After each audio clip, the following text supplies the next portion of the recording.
Chers compatriotes, le dictateur djiboutien Ismaël Omar Guelleh, se sentant menacé par son peuple et surveillé par la communauté internationale, voit sa marge de manœuvre se rétrécir. Il ne peut plus réprimer ses opposants et violer le droit de l'homme à volonté et dans l'anonymat comme il l'a fait pendant 38 ans. Mais il continue la marginalisation de la communauté afar auprès de laquelle il sait ne pas pouvoir obtenir des soutiens solides et sérieux dans ce contexte. Et dans ce contexte, pour en finir rapidement avec la dictature, il me paraît nécessaire de remobiliser cette communauté nationale la plus durement touchée par la répression politique. Pour se défendre, cette communauté nationale a déjà pris les armes en 1991 contre la dictature avant d'être trahie par ses responsables. S'ils veulent recouvrer tous leurs droits, les Afars n'ont plus d'autre choix aujourd'hui que de devenir le moteur de la révolution démocratique qui se prépare à Djibouti.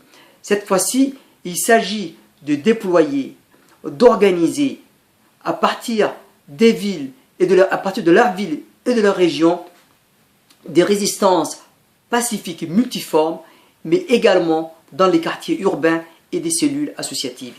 Depuis l'indépendance, vous les Afars êtes le peuple martyr de Djibouti. La doctrine officielle mise en application à partir de décembre 1977 date de la radicalisation du régime a instauré une politique de paupérisation, d'appauvrissement programmée à votre encontre. Cette politique d'apartheid, qui dure depuis 38 ans, s'est traduite par la somalisation de la société sur le plan démographique et culturel. Parallèlement, sur le plan économique, la somalisation de la fonction publique et le bradage des sociétés semi-publiques à des cousins continuent des plus belles. Les deux processus s'accélèrent et s'opèrent à votre détriment. D'après les récentes publications du parti politique Modèle sur Facebook, il n'y a quasiment plus d'officiers supérieurs afars dans l'armée nationale et plus des cadres dans la haute administration. La politique pro-Somalie ou pro-Issa, dans la forme, poursuivait à l'origine un seul objectif: pérenniser la domination d'une oligarchie corrompue, soudée par des alliances claniques à Djibouti. À partir de 1999, Ismaël Omar Guelleh, cette bande de voleurs et de criminels a été évincée, instrumentalisée et mise au service de la volonté des puissances d'un seul homme, Ismaël Omar Guelleh. À l'indépendance, les Afars formaient 50% de la population de Djibouti. Aujourd'hui, les chiffres officiels prétendent que vous n'en représentez que 25%. 85% de la superficie de la République de Djibouti est afar. Pourtant, vous êtes traités comme des parias, des citoyens de seconde zone. Vous voilà devenus de parfaits étrangers, sans droit, sans carte d'électeur, sans carte d'identité dans votre propre pays. On ne compte que 8 à 10% des fonctionnaires afars dans les services publics, alors qu'à l'indépendance, vous en formiez 45%. Vous étiez 45% à travailler pour l'État. Les entreprises privées boudent, comme à l'époque coloniale, la main-d'œuvre afar parce que les employeurs ont peur de déplaire au chef de l'État. De la richesse nationale, vous les afars n'en percevez que 5%. Et ce misérable 5% résulte des fonctions les plus ingrates, des emplois les plus ingrats et des salaires les plus bas. Le dictateur vous parle de la paix. Quelle paix? Depuis décembre 1977, l'armée et la police dite nationale torturent les plus courageux d'entre vous, assassinent vos civils et violent vos femmes. Le mépris cynique des autorités djiboutiennes ne s'embrasse pas de subtilité.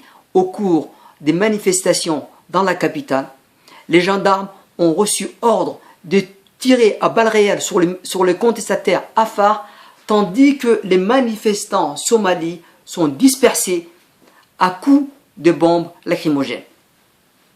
Le dictateur vous parle de la fraternité. Quelle fraternité! Non seulement Ismaël Omar Guelleh et les extrémistes qui l'entourent ne vous associent pas à la gestion du pays, mais ils utilisent le chômage comme une arme économique contre vous depuis 38 ans. Les preuves, parlons-en des preuves. Vos familles mal nourries et privées de soins meurent à petit feu. Les plus savis d'entre vous sont cooptés et promus comme députés et ministres.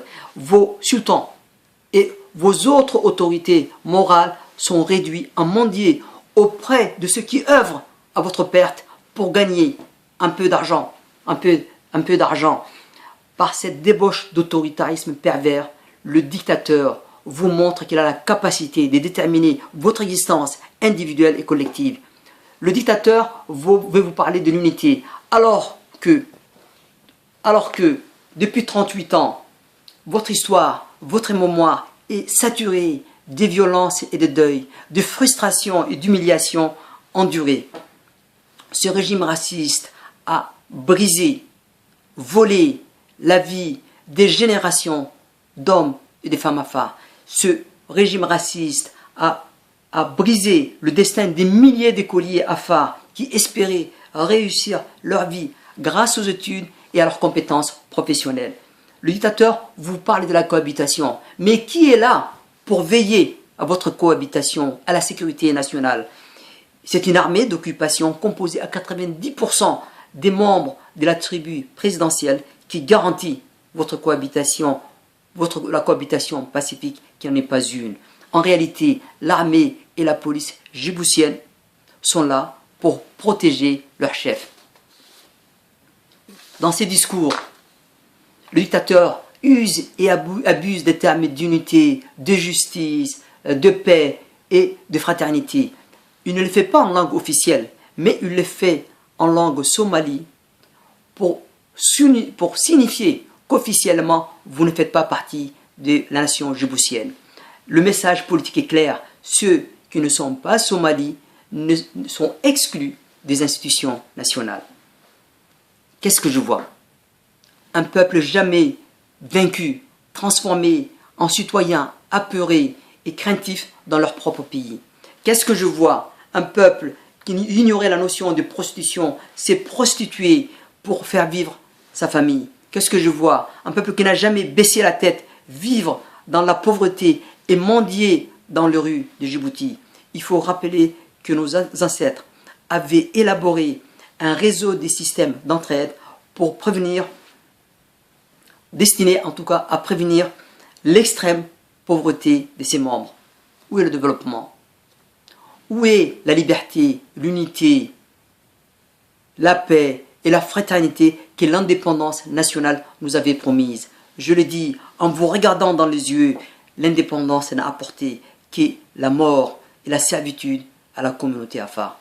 Est-il juste que la communauté nationale, qui occupe 85% du territoire national, qui représente 50% de la population nationale, soit la plus maltraitée et la plus pauvre du pays? Non, ce n'est pas normal. Ce n'est pas juste. Mettons un terme à cette servitude. Les Afars doivent être le fer de lance de la résistance organisée contre la dictature. Pour nous, la destruction de la dictature est une question de vie ou de mort. Notre avenir national et régional en dépend. N'oublions jamais que ce régime a tué plus de civils afars en 30 ans que la colonisation française l'a fait en 120 ans. Organisons une révolution à Tajoura, une révolution à Obor, à Dikil, à Lissébié, puis préparons-nous à une révolution nationale à Djibouti. À bas la dictature, vive le peuple djiboutien, vive la démocratie, vive l'ARD Ouguta Tossa.